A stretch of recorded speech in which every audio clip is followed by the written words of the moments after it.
It's another sunny, beautiful day in ancient Egypt during the illustrious reign of Pharaoh Ramses II. At the bustling dock in Thebes, a boy named Atet is preparing for a great adventure.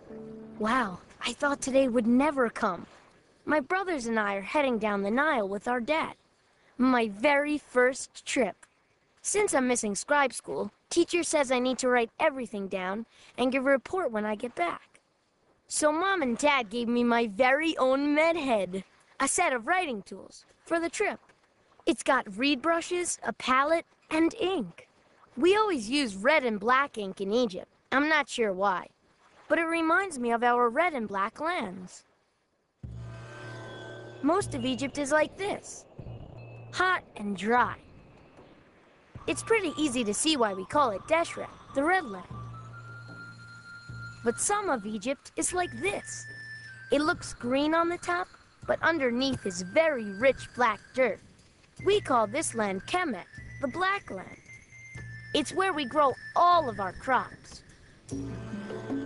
If you flew like a bird, you'd see that the Kemet is all along the banks of the Nile River.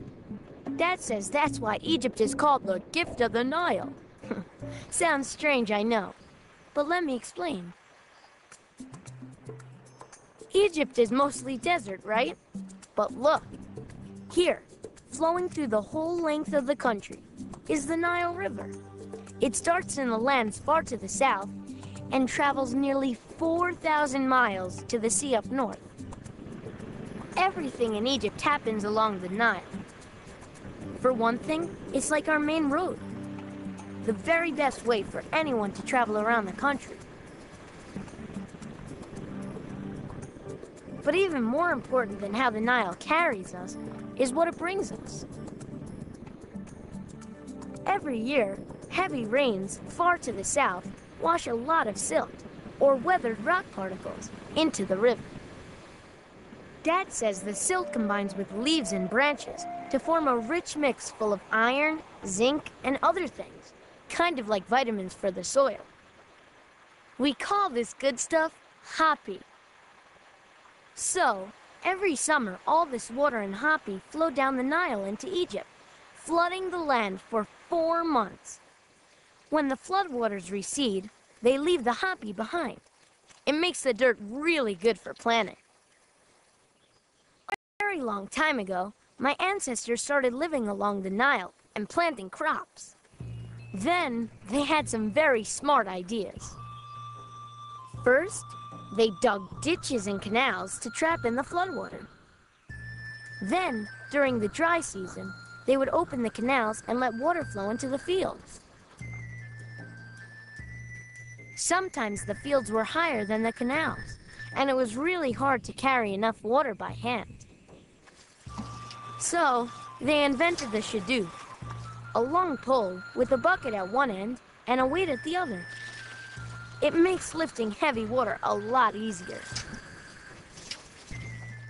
Delivering water to crops is called irrigation. We are some of the first people to figure out how to do that. Pretty clever, huh?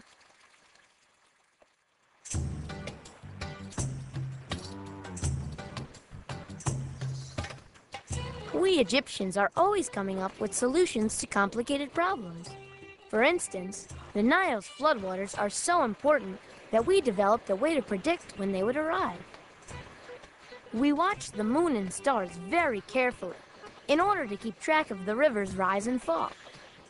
Out of that, we created a really accurate calendar with 365 days. The Sumerians only have 360 days in their calendar.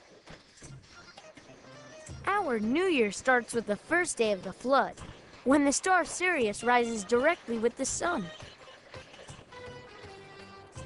Then we have 4 months of Akhir, the time of flooding. 4 months of Puret, the time of sowing, when the river recedes. and 4 months of Shimu, the time of harvest and heat. Everything in Egypt revolves around the seasons of the Nile. But not only did we figure out when the Nile was going to flood, we also figured out how well it would flood. We built a Nileometer to keep track. It measures the water level at all times, letting us know the best height for the incoming floods. If the flood is too low, we don't have enough water for our crops. If the flood is too high, everything washes away. Lucky for us, most years the Nile floods are just right. We can grow all kinds of crops, like barley, wheat, flax, vegetables, and fruits. Dad says we have been farming like this for thousands of years. That makes us very experienced and well-organized farmers.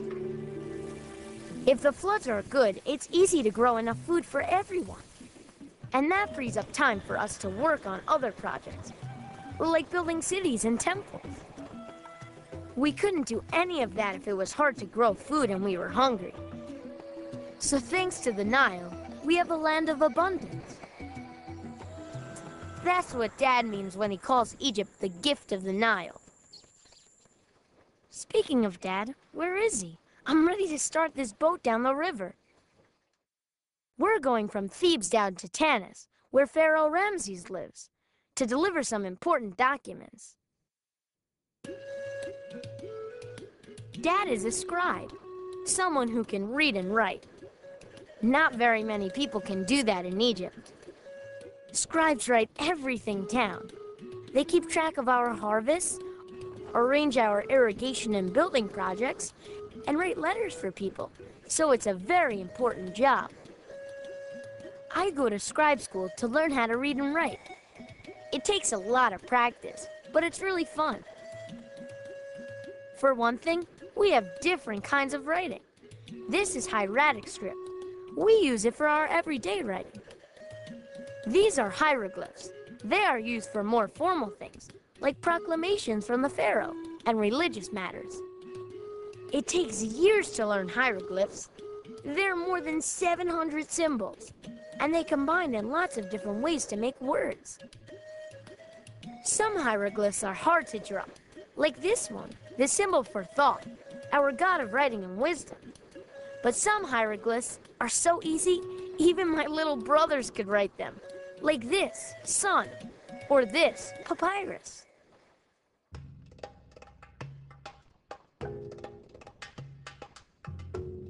Oh yeah, papyrus.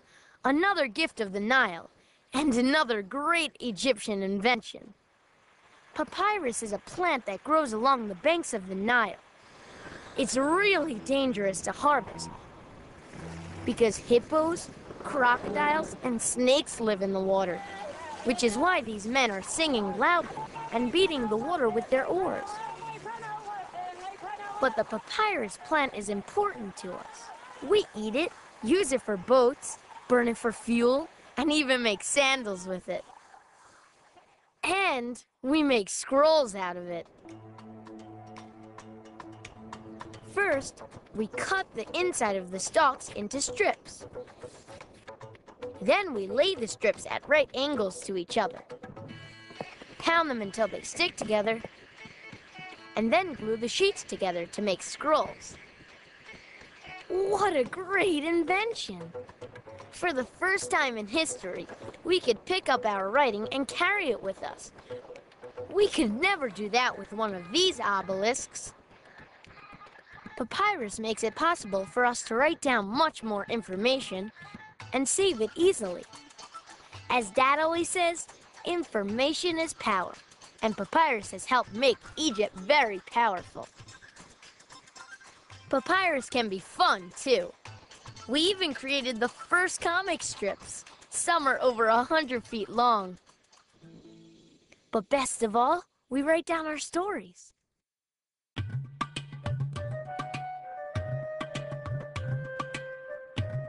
Dad knows lots of great Egyptian stories. One of my all-time favorites is the tale of Osiris and Isis. Long ago, Osiris, the god king, ruled the land of Egypt with his wife, the beautiful and smart Isis. Osiris was a wise and great ruler who brought civilization to Egypt. He taught us how to plant crops and care for animals. He gave us a code of laws to live by and showed us how to worship the gods. It was a beautiful time, and everyone was happy, except for one person. Set, Osiris's brother. He was really jealous. He wanted Osiris's power for himself. So he tricked Osiris into getting into a coffin. Then he nailed the coffin shut and threw it in the Nile. Osiris's coffin floated down the river to the sea and away from the land of Egypt. Isis was heartbroken. She searched high and low so she could find Osiris's body and make sure he had a proper burial. Meanwhile, Set stole the throne of Egypt, but he was cruel and unkind. There were wars and people were hungry. It was a very dark time. Dad says that Set thought he conquered Osiris's throne forever, but he didn't count on the power of love. Isis never gave up. She finally found Osiris's coffin near a tree far to the north. With magical help from Thoth, the god of wisdom, she brought Osiris back to life. But even the most powerful magic can't bring the dead back to our world. So Osiris became the king of the next world. But that's not the end of the story. Isis and Osiris had a son, Horus. When Horus grew up, he fought Set to win back the throne of Egypt. Horus won the battle and banished Set into the darkness, where he lives to this day. Now Horus rules over us from his god throne and advises our pharaohs. And Osiris rules over the next world. From time to time, Set tries to battle Horus for the throne. That's when we have wars and famine. But Dad says one day Horus will vanquish Set once and for all. And then we will live in peace and prosperity forever.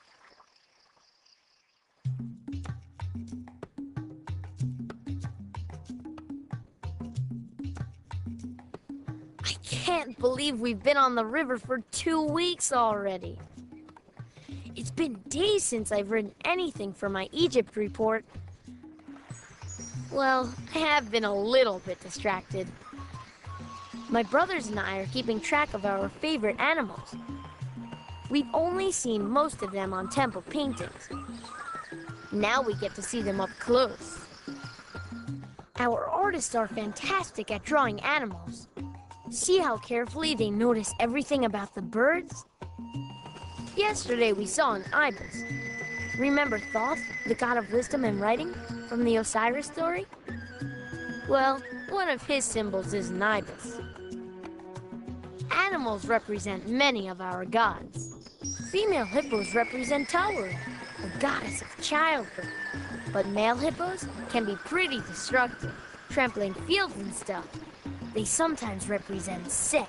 Remember him from Isis and Osiris? Here's Sobek, the crocodile god. He protects the pharaohs. You definitely don't want to get on Sobek's bad side. Our crocodiles can grow to 30 feet long, and they are not vegetarians. These are vultures. They are very sacred to us. See how they spread their wings? It's as if the vulture is praying or protecting us. That's how vultures became the symbol of the goddess Nekbet, the guardian of children and mothers. And look, the hieroglyph for vulture reads Mut, or mother.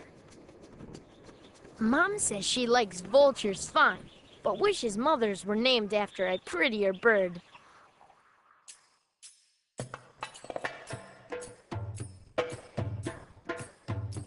This morning, we saw a lot of water buffalo. Dad says they are a symbol of King Narmer, the first pharaoh of Egypt. A long, long, long time ago, about 3,000 years before my time, the Nile Valley just had a bunch of little farming villages. Eventually, the villages formed two kingdoms, Upper and Lower Egypt. Wait, let me explain something first. Remember how the Nile River flows from south to north into the sea? That means upstream is south, at the bottom of the map, and downstream is north, at the top. Which means Upper Egypt is south, near Thebes, and Lower Egypt is north, near the sea. Okay, where was I? Right, King Narmer. When King Narmer came along, he unified all of Upper and Lower Egypt. He was a powerful ruler who got people working together. He set up a system for irrigating our fields, and he established a code of laws for everyone. He was our first pharaoh, a god here on Earth, sent to rule the Egyptian people. What a job Narmer had. I wonder what he would say if he could see his country today. I bet he would be proud. Dad says that tomorrow we're going to see something really old and really amazing. I can hardly wait. And whatever it is, I promise to write all about it the first chance I get.